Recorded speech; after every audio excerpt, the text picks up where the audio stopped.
thayũ wa mũingĩ hĩndĩ ya gĩikaro gĩkĩ. Minista nĩ agĩthiĩte na mbere gũtĩtĩrithia atĩ thirikari nĩ ĩgĩkoretwo ĩkĩrekereria kĩgĩna makereka merĩ, na nĩ itemi-inĩ rĩa gũkorwo magĩthaitĩra ethari ngũĩ, na nĩ kĩgĩna kĩrĩa gĩakoretwo gĩikara thebo-inĩ cia thirikari makĩria ma mĩaka 5. National project of building a nation, and the member asked, what measures have we taken as the country's security managers to make sure that this ugly past of what happened in 2007-2008 does not recur?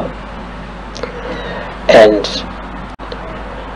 I want to respond by pledging to the member and also to the committee that what happened in 2007-2008 should never and cannot be allowed to recur again. If Kenya did not learn from 2007, then it shall never learn.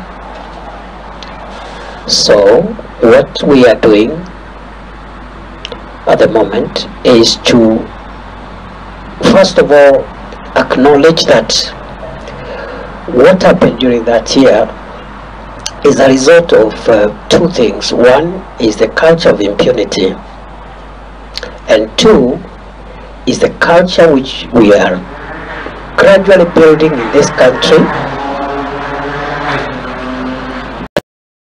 Yes, but